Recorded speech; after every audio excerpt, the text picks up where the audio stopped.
Olá! Seja muito bem-vindo ao nosso canal. Aqui você encontra reflexões poderosas e acessíveis sobre as Escrituras, explorando cada capítulo da Bíblia com atenção e clareza. É uma alegria ter você conosco nessa jornada de aprendizado e crescimento espiritual. Primeiramente, quero agradecer ao nosso Senhor, Jesus Cristo, pela oportunidade de estar fazendo este vídeo para vocês e agradecer aos mesmos pelo tempo disponibilizado para assistir. Muito obrigado. Se este conteúdo te edificam, inscreva-se agora no canal e ative o sininho para não perder nossos próximos vídeos. E mais, compartilhe este vídeo com seus amigos e familiares para que juntos possamos espalhar a palavra de Deus e inspirar vidas ao redor do mundo. Prepare-se para mergulhar nesse relato impactante, que nos confronta com a fragilidade da natureza humana e a justiça divina. Não esqueça, inscreva-se no canal e compartilhe o vídeo. Assim, juntos, podemos espalhar o amor e a verdade do Evangelho. Vamos começar? Amós 1. O capítulo 1 do livro de Amós abre com uma poderosa mensagem profética, marcada por advertências de julgamento divino contra as nações vizinhas de Israel. Amós, um pastor chamado por Deus, anuncia que o Senhor, justo e soberano, não deixará impunes as ações perversas dessas nações, como violência, opressão e traição. Cada proclamação de juízo reforça a santidade de Deus e sua intolerância ao pecado. Este capítulo estabelece o tom da mensagem profética de Amós, um alerta sobre a justiça de Deus que age não apenas contra Israel, mas também contra todas as nações que se afastam de seus caminhos. Uma introdução impactante à visão de um Deus que julga com equidade, mas também deseja restaurar. Versículos de Amós 1 do livro de Amós da Bíblia. Palavras que Amós, criador de ovelhas em Tecoa, recebeu em visões a respeito de Israel 2 anos antes do terremoto. Nesse tempo, Uzias era rei de Judá e Jeroboão, filho de Jeoás, era rei de Israel. Julgamento sobre os vizinhos de Israel. 2 Ele disse: O Senhor ruge de Sião e troveja de Jerusalém, secam-se as pastagens dos pastores e murcha o topo do Carmelo. 3 Assim diz o Senhor: Por 3 transgressões de Damasco e ainda mais por 4, não anularei o castigo. Porque trilhou Gileade com trilhos de ferro pontudos. 4 Porei fogo na casa de Azael, e as chamas consumirão as fortalezas de Ben-Hadad. 5 Derrubarei a porta de Damasco, destruirei o rei que está no vale de Aven e aquele que segura o cetro em Bet-Eden. O povo da Síria irá para o exílio em Quir, diz o Senhor. 6 Assim diz o Senhor: Por 3 transgressões de Gaza, e ainda mais por 4, não anularei o castigo. Porque levou cativas comunidades inteiras e as vendeu a Edom. 7 Porei fogo nos muros de Gaza, e as chamas consumirão as suas fortalezas. 8 Destruirei o rei de Asdod e aquele que segura o cetro em Ascalon. Ergueirei a minha mão contra Ecrom, até que morra o último dos filisteus, diz o Senhor, o soberano. 9 Assim diz o Senhor: Por 3 transgressões de Tiro, e ainda mais por 4, não anularei o castigo. Porque vendeu comunidades inteiras de cativos a Edom, desprezando irmãos. 10 Porei fogo nos muros de Tiro, e as chamas consumirão as suas fortalezas. 11 Assim diz o Senhor: Por 3 transgressões de Edom, e ainda mais por 4, não anularei o castigo. Porque com a espada perseguiu seu irmão e reprimiu toda compaixão, mutilando-o furiosamente e perpetuando para sempre a sua ira. 12 Porei fogo em Temã, e as chamas consumirão as fortalezas de Bosra. 13 Assim diz o Senhor: Por 3 transgressões de Amon, e ainda mais por 4, não anularei o castigo. Porque rasgou ao meio as grávidas de Gileade a fim de ampliar as suas fronteiras. 14 Porei fogo nos muros de Rabá, e as chamas consumirão as suas fortalezas em meio a gritos de guerra no dia do combate, em meio a ventos violentos num dia de tempestade. 15 O seu rei irá para o exílio, ele e toda a sua corte, diz o Senhor. Vamos ver a análise textual das palavras. O capítulo 1 do livro de Amós introduz o profeta e inicia uma série de oráculos, mensagens proféticas, contra várias nações, incluindo Israel.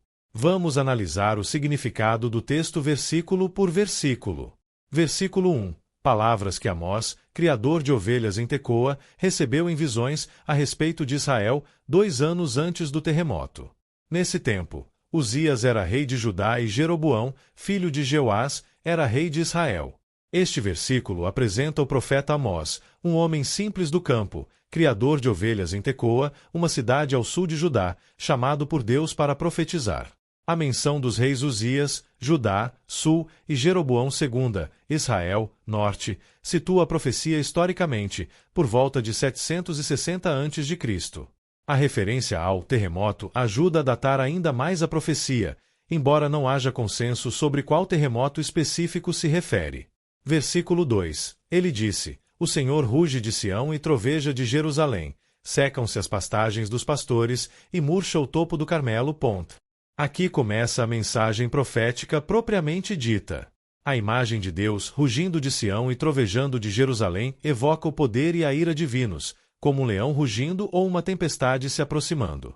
Sião e Jerusalém eram centros religiosos importantes para Israel, representando a presença de Deus. A seca das pastagens e o murchamento do Carmelo, uma montanha fértil, simbolizam a devastação que virá como consequência do juízo divino. Versículos 3-5. Damasco, Síria, assim diz o Senhor: por 3 transgressões de Damasco e ainda mais por 4, não anularei o castigo. Porque trilhou Gileade com trilhos de ferro pontudos, porei fogo na casa de Azael, e as chamas consumirão as fortalezas de Ben-Hadad. Derrubarei a porta de Damasco, destruirei o rei que está no vale de Aven e aquele que segura o cetro em Bet-Eden. O povo da Síria irá para o exílio em Kir, diz o Senhor. Inicia-se uma série de oráculos contra nações vizinhas. A fórmula por 3 transgressões e ainda mais por 4 não significa literalmente 7 pecados, mas uma expressão idiomática hebraica que indica uma pluralidade de pecados, chegando ao limite da tolerância divina. Damasco, capital da Síria, é acusada de crueldade na guerra contra Gileade, usando trilhos de ferro pontudos para torturar e matar seus inimigos. O castigo seria a destruição de suas cidades e o exílio de seu povo. Azael e Ben-Hadad eram reis da Síria. Versículo 6-8. Gaza, Filístia, assim diz o Senhor: por 3 transgressões de Gaza, e ainda mais por 4, não anularei o castigo. Porque levou cativas comunidades inteiras e as vendeu a Edom, porei fogo nos muros de Gaza, e as chamas consumirão as suas fortalezas. Destruirei o rei de Asdod e aquele que segura o cetro em Ascalon. Ergueirei a minha mão contra Ecrom, até que morra o último dos filisteus, diz o Senhor, o soberano. Gaza e as cidades filisteias, Asdod, Ascalon e Ecrom, são acusadas de tráfico de escravos, vendendo comunidades inteiras para Edom. O castigo seria a destruição de suas cidades e o fim de seu domínio. Versículos 9 e 10. Tiro, Fenícia, assim diz o Senhor: por 3 transgressões de Tiro, e ainda mais por 4, não anularei o castigo. Porque vendeu comunidades inteiras de cativos a Edom, desprezando irmãos, porei fogo nos muros de Tiro, e as chamas consumirão as suas fortalezas. Tiro, cidade fenícia conhecida por seu comércio marítimo, também é acusada de tráfico de escravos, com a agravante de desprezar irmãos, provavelmente se referindo à aliança que tinham com Israel. O castigo seria a destruição de suas cidades. Versículos 11 de dezembro. Edom, assim diz o Senhor: por 3 transgressões de Edom, e ainda mais por 4, não anularei o castigo. Porque com a espada perseguiu seu irmão e reprimiu toda a compaixão, mutilando-o furiosamente e perpetuando para sempre a sua ira, porei fogo em Temã, e as chamas consumirão as fortalezas de Bosra. Edom, descendente de Esaú, irmão de Jacó e Israel, é acusada de violência e crueldade contra Israel, perpetuando uma antiga inimizade. O castigo seria a destruição de suas cidades, Temã e Bosra. Versículos 13 e 15. Amon, assim diz o Senhor: por 3 transgressões de Amon, e ainda mais por 4, não anularei o castigo. Porque rasgou ao meio as grávidas de Gileade a fim de ampliar as suas fronteiras, porei fogo nos muros de Rabá, e as chamas consumirão as suas fortalezas em meio a gritos de guerra no dia do combate, em meio a ventos violentos num dia de tempestade. O seu rei irá para o exílio, ele e toda a sua corte, diz o Senhor. Amon é acusada de extrema crueldade na guerra contra Gileade, matando mulheres grávidas para expandir seu território. O castigo seria a destruição de sua capital, Rabá, e o exílio de seu rei e sua corte. Significado geral do capítulo. Soberania de Deus. Amós 1 demonstra a soberania de Deus sobre todas as nações, não apenas sobre Israel. Ele julga o pecado em todos os povos. Justiça divina. O capítulo enfatiza a justiça de Deus, que não tolera a violência, a crueldade e a exploração. Universalidade da lei moral. As acusações contra as nações vizinhas mostram que há princípios morais universais que Deus espera que todas as nações sigam. Preparo para o julgamento de Israel. Ao começar com os oráculos contra as nações vizinhas, Amós prepara o terreno para a mensagem principal do livro, que é o julgamento de Israel por seus próprios pecados. Amós 1 serve como um lembrete de que Deus é justo e que ele observa as ações de todas as nações. O capítulo estabelece o cenário para as mensagens subsequentes de Amós, que se concentrarão na necessidade de Israel se arrepender de seus pecados. E chegamos ao fim de mais um vídeo. Agradeço ao nosso Senhor pela oportunidade de ter feito este vídeo e a todos que assistiram até agora. Nos veremos no próximo vídeo. Fiquem com Deus. Espero que você tenha gostado e aprendido algo novo. Se você curtiu o conteúdo, não esqueça de deixar o seu like e se inscrever no canal. Isso ajuda muito para continuarmos trazendo conteúdos incríveis para você. Não esqueça de compartilhar com seus amigos e familiares. Vai que eles também se interessam e aprendem algo novo. Obrigado por assistir e a gente se vê no próximo vídeo. Até mais!